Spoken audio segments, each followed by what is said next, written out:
¿Qué tal amigos? Bienvenidos a una nueva misión de Tiempo de Inversión TV, plataforma especializada en la difusión de contenidos de inversión y finanzas. Hoy miramos con perspectiva al Family Office, al Multifamily Office.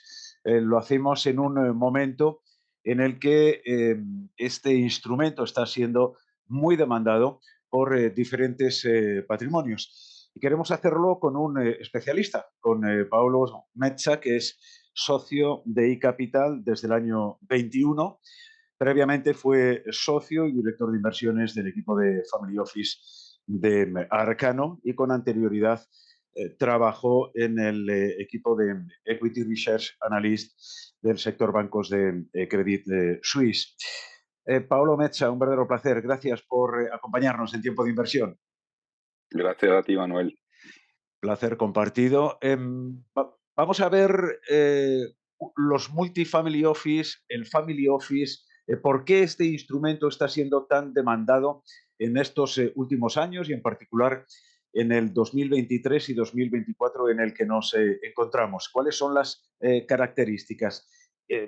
Partimos, si te parece, Paulo, por el concepto de lo que es un family office y por qué en este momento es un instrumento muy demandado por determinados patrimonios.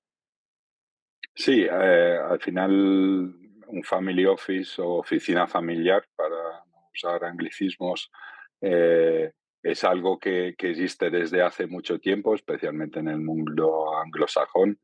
Algunos tienen más de 100 años y hay familias industriales famosas que han luego convertido su riqueza en la construcción de un family office.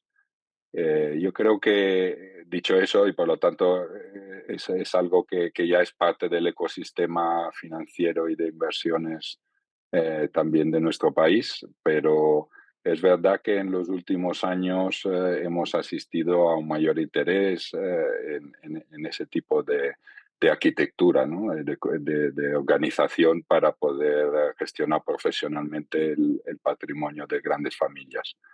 Y yo creo que uno de los aspectos que ha llevado a que tenga más difusión y más interés, como decías, es el auge de los activos privados, de private equity y de otro tipo de activos privados, por varias razones. La primera, es que al final para tener family office hay que tener patrimonios de una cierta relevancia y el private equity ha generado esos patrimonios en los últimos años con muchas adquisiciones de empresas familiares, con lo cual el empresario que manejaba y controlaba con mucho acierto su negocio se encuentra con una cantidad de dinero importante y con un cambio de paradigma que también necesita una reflexión y un enfoque distinto. Ujú. Eh, sí, Y ahí se produce una diversificación, porque estamos hablando inicialmente de una cantidad de dinero, es decir, de una inversión dineraria, pero hablamos de una diversificación que el Family Office te lo permite ya en los activos alternativos que mencionabas con anterioridad. Y ahí ya se necesita de una profesionalización. correcto. Y justo ese es el punto, ¿no? El segundo aspecto que ha cambiado es que quizá tradicionalmente ese mismo empresario podía empezar a trabajar con varios bancos y para la gestión de sus activos líquidos, recibir propuestas de inversión en otras empresas y manejarlo de una forma un poco más de andar por casa, por así decirlo. Eh, el auge de los activos privados implica también que efectivamente hay muchas más oportunidades de inversión que hay que analizar y se necesita esa profesionalización que comentas. No es lo mismo el comprometer en un fondo de inversión que se puede liquidar en 3 días o comprometer en un fondo de private equity que dura 10 o 12 años, con lo cual ese segundo aspecto también requiere otro tipo de conocimientos y ahí es donde entra en juego, en muchos casos, el apoyo de entidades externas y lo que comentas tú de un multifamily office, ¿no? Ujú. Bueno, hay Que grandes no es otra cosa sí.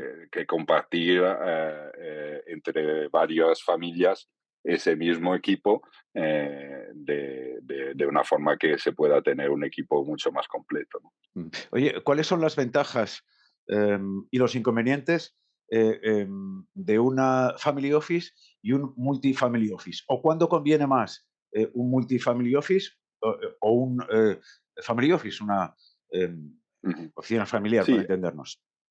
hay un aspecto que es bastante objetivo y obvio, que es el tamaño del patrimonio familiar. Al final, para que tenga sentido hablar de servicios de family office, probablemente tenemos que hablar de patrimonios por encima de los 20 millones de euros, a partir de los cuales sí que puede ser interesante empezar a hacer una mayor diversificación en todo tipo de activos.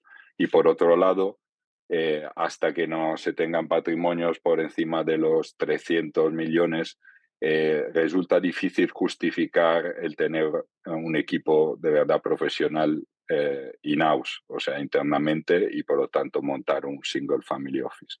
Entonces, en ese rango es donde los multifamily office, digamos que tienen su nicho y donde pueden aportar más valor. Ujú.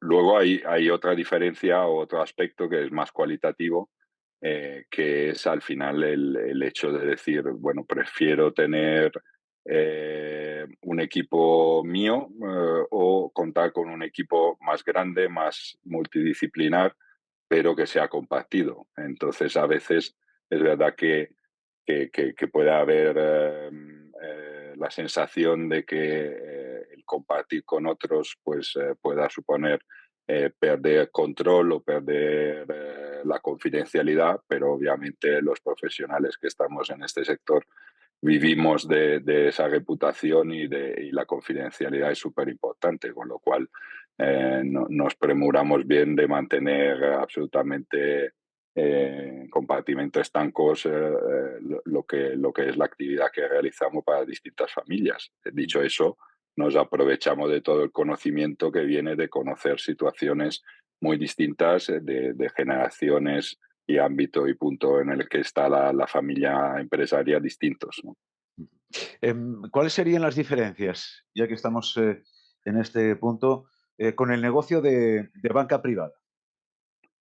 Sí, ahí es verdad que hay grandes entidades bancarias o grandes gestores de patrimonios que ofrecen servicios de family office. Normalmente son servicios de apoyo en la estructuración o en aspectos fiscales, pero para mí el aspecto determinante que separa lo que puede hacer una banca privada de lo que hacemos nosotros en eCapital o otros multifamily office es la independencia, que no es solo ausencia de conflicto de interés, sino que es también la posibilidad de trabajar con múltiples entidades, multidepositaría, el no tener producto propio. Entonces son aspectos que diferencian claramente porque permiten una verdadera libertad a la hora de escoger qué es lo mejor para el cliente, ¿no? Al final, si, haciendo un ejemplo sencillo, si un cliente me pregunta si es buen momento para comprar un edificio arrendándolo, o si es mejor invertir en un fondo de private equity, o si es mejor invertir en activos financieros, pues un banco no es neutro con respecto a esas decisiones, porque al final los activos que tiene los gestiona directamente y por lo tanto, pues si se invierte en un fondo de private equity externo o si se invierte en un edificio, pues deja de tener esos activos bajo su amparo, ¿no? En nuestro caso, nosotros hacemos contratos incluso donde a veces hay un sueldo en el sentido de que nos pagan de una forma que es completamente indiferente a cómo están invertidos los activos, y eso nos da una mayor libertad a la hora de escoger y recomendar lo que consideramos que es mejor para el cliente. Ujú. Paolo, en la inversión tradicional, inversión en fondos de inversión, hay un perfilado que se realiza también por parte de las de gestoras o empresas de asesoramiento financiero. En el caso de un multifamily office, em, entiendo que no se hace un perfilado como este, de riesgo, pero sí hay que hacer un análisis previo con ese cliente de las necesidades que tiene, de cuándo puede necesitar determinado capital, etcétera, etcétera, ¿no? Totalmente, totalmente. Al final es un aspecto clave y nosotros le dedicamos mucho tiempo cuando empezamos a trabajar con una familia, porque consideramos que uno de los peores errores que se pueden hacer es el de empezar a andar o de añadir inversiones con una visión muy bottom-up sin tener esa planificación estratégica, que nosotros la llamamos así y le dedicamos mucho tiempo, que es al final saber los objetivos de la familia, parece obvio, pero en muchos casos hay que tener en cuenta el punto en el que está la familia, los valores. Hay una frase que me gusta mucho de Stuart Lucas que dice, la riqueza sin valores es solo dinero. Mm, Al final hay que pensar a los intangibles, que son muy importantes en muchos casos, y especialmente cuando hay pasajes generacionales, que es un momento delicado para la familia. Luego hay que pensar en los recursos tanto humanos como económicos que se pueden poner a disposición del Family Office, el alcance que se quiere tener. Hay Family Office que son puras oficina de inversión y hay otros donde entran a abarcar otros ámbitos como la gobernanza familiar, protocolos familiares y otros aspectos, ¿no? Entonces, eso es otro tema que un poco define el alcance del Family Office. Y luego, lo que comentas un poco de lo equivalente a una perfilación pues, del perfil de riesgo y de los objetivos del cliente, pues nosotros lo hacemos con entrevistas y que son muy detalladas y ya codificadas, en las cuales intentamos conocer mucho más y en profundidad lo que de verdad son las inquietudes, deseos de cada persona. Además, las hacemos a varias de las personas que componen el Family Office o la familia, de manera de que podemos ver si hay alineación también de estos intereses y de estos deseos o no, y en algunos casos, pues en base a eso también podemos recomendar que se acote más lo que es el alcance del Family Office y que cada uno de los miembros pueda hacer otras cosas por su cuenta, distribuyendo dividendos y teniendo su propio patrimonio aparte del Family Office, ¿no? mm. En el family office, Pablo, ¿hay mucha rotación de activos o no? Una vez estructurada y en pleno funcionamiento, no suele haber demasiado, Sí, ¿o sí? al final digamos que una cosa que suele caracterizar los family office es el horizonte temporal de muy largo plazo. Entonces, esa es una ventaja, hay que utilizarla. No quiere decir que la mayor parte del patrimonio se invierta en activos o en inmuebles o en empresas, activos de muy largo plazo. Hay siempre una parte de activos financieros líquidos porque mantener una liquidez sana es importante. Entonces, digamos que hay una parte que sí que es muy de largo plazo y otra donde no hay prácticamente casi rotación, y otra que son activos financieros en los cuales digamos que implementamos las mismas visiones y las mismas movimientos tácticos que haríamos en un patrimonio puramente líquido, ¿no? Con lo cual no solemos tener una actividad elevada, pero en ese caso sí que no nos tiembla la mano para ser contundentes cuando hay cambios de paradigma en el mercado. Ujú. Para finalizar, Pablo, te iba a preguntar, ¿cómo da servicio desde iCapital a los clientes que quieren, en fin, una estructura, una organización, una arquitectura como Family Office o Multifamily Office. Pero te voy a preguntar cómo convences cuando alguien con cierto patrimonio inicia conversación contigo porque está buscando este tipo de arquitectura, de que lo haga a través de iCapital.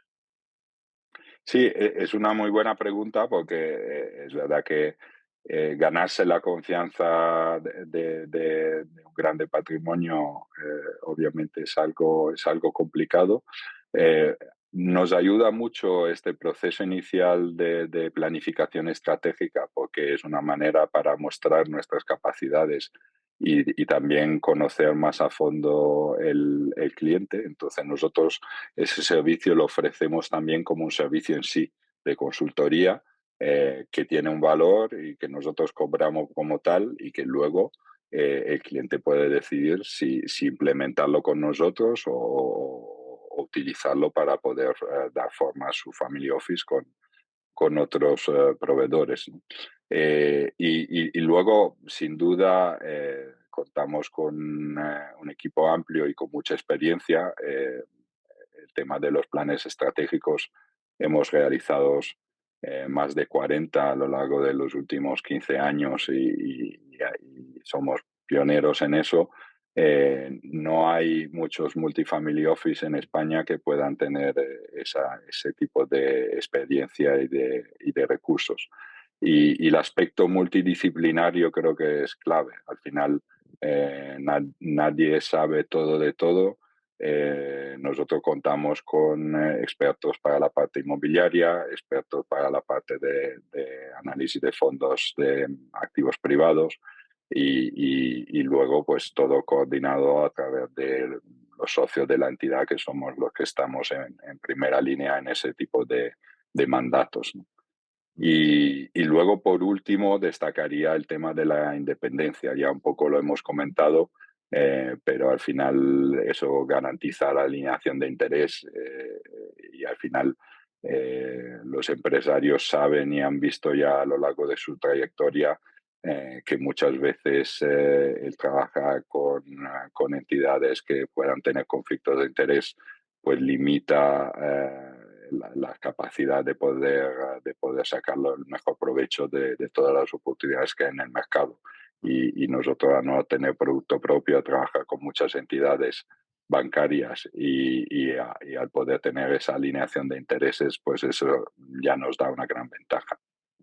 Bueno, muy pocas veces trasciende las operaciones que desde empresas de asesoramiento financiero como iCapital se desarrollan con determinados patrimonios o con determinadas compañías, pero, en fin, recientemente en este ejercicio 24 hemos conocido el asesoramiento que iCapital ha tenido con Manolo Bikes, con la compañía de los Manolitos, precisamente para su internalización con unas diferentes operaciones de diversificación, de cambios en el accionariado que han sido muy interesantes y que yo invito a todos los que nos estén viendo o nos vean en lo sucesivo a seguir a través de Tiempo de Inversión TV, porque tenemos también alguna intervención de iCapital dando las claves de lo que fue esa operación. Y sé de buena mano que estáis trabajando en estos momentos con algunas otras compañías en esta arquitectura de Family Office. Paolo Mecha, un verdadero placer como siempre. Cada vez que te acercas a Tiempo de Inversión TV nos quedamos cortos de tiempo y podríamos seguir hablando durante mucho más, pero prefiero que los oyentes y los telespectadores se queden con ganas de volver a verte una próxima vez, que se aburran si nos estamos ahora media hora más explicando interesantes historias sobre los multifamily office. Así que Sin gracias, Pablo. duda, el placer es mío y gracias y un saludo. Un abrazo para ti.